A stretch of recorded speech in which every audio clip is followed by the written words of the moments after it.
शादी करोगे मुझसे? आंखें जो पतले काजल में कुछ और खूबसूरत लगने लगती थीं, शशि के चेहरे पर फिक्स करते हुए नीतू ने सीधा सवाल किया। नहीं, शशि ने बिना कोई हिचक दिखाए जवाब दिया। पक्का? मम्मा पक्का? पर क्यों? क्या मैं तुम्हें पसंद नहीं? नहीं, वो बात नहीं है, पर तुम तो जानती हो तुम्हारे पापा नहीं मानेंगे।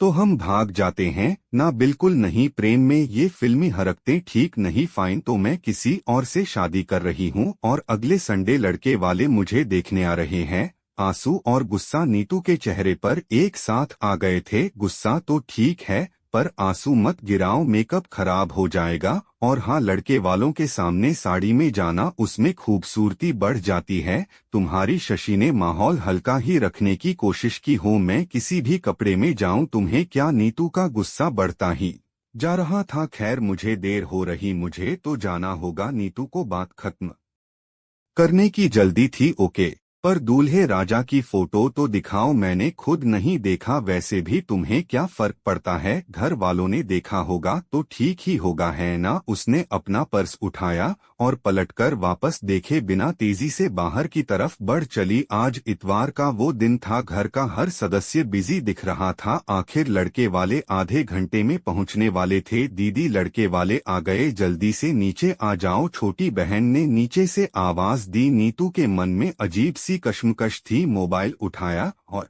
सोचा कि एक आखिरी बार कॉल कर ले शशि को, क्या पता अभी भी बिगड़ी बात संवर जाए। कि तभी शशि के नंबर से मैसेज ब्लिंक हुआ। All the best. जाने क्यों मैसेज देखकर उसकी आंखों में फिर से आंसू आ गए। रही सही उम्मीद भी बुझ गई। उसका नंबर डिलीट करके मोबाइल एक तरफ रख दिया। जल्दी करो बेटा, नीचे से आवाज आई। नीचे छोटी बहन ने चाय की ट्रे उसको देते हुए कहा, आज पीली साड़ी में तो तुम विवाह वाली अमृता राव लग रही हो। अपने ही परिचित कमरे में उसे कुछ अनजान लोगों के बीच में बैठा दिया गया, जहां हर कोई उसको अपने आने तरीके से देख रहा था।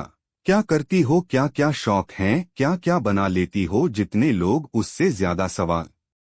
देखिए भाई साहब, बिटिया तो हमें बहुत पसंद है, बस लड़का लड़की एक दूसरे को देख ले। तो उसने कनखियों से सामने बैठे लड़के को देखा जो सीधे उसी की तरफ ही देख रहा था। सकपकाकर नीतू ने नजरें नीचे कर ली, ढंग से देख भी न पाई। ऐसे कैसे किसी अनजान आदमी के साथ जिंदगी की राह पर बढ़ चले? उसकी आंखें फिर से छलकने को आतुर थीं। सॉरी पापा, मैं थोड़ा लेट हो गया, कुछ ज्यादा ही ट्रैफिक था आज। कमरे में दाखिल होते हुए किसी की नई आवाज गूंजी। ये तो उसी की आवाज थी। एक झटके से नीतू ने सर उठाकर इधर उधर देखा। लीजिए भाई साहब आ गया लड़का। नजरें मिली तो सामने ब्लैक शर्ट में खड़ा शशि मुस्कुरा रहा था। वही जानी पहचानी स्माइल जो नीतू को जान से ज्यादा प्यारी थी।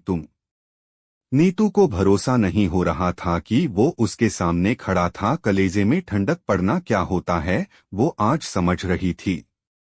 जी मैडम, मैं शशि थोड़ा झुककर पोज देता हुए बोला। उसके होठों पर अभी भी शरारती मुस्कान थी। बेटा, ये सबका प्लान था कि तुम्हें सरप्राइज दें, शशि की मां ने नीतू को गले लगाते हुए कहा। सरप्राइजर कम शौक में ज्यादा लग रही है नीतू, शशि के बड़े भाई ने मुस्कुराते हुए कहा। वो बिल्कुल उसके सामने खड़ा होकर उसकी आंखों में आंखें डाल के पूछ रहा था। ये उसने भी आंखों घूरते हुए पीछे आने का इशारा किया। किचन में पहले तो 2-3 मिनट सन्नाटा रहा, फिर उसका गुस्सा फूट पड़ा। तुम ना दुष्ट हो, बता नहीं सकते थे?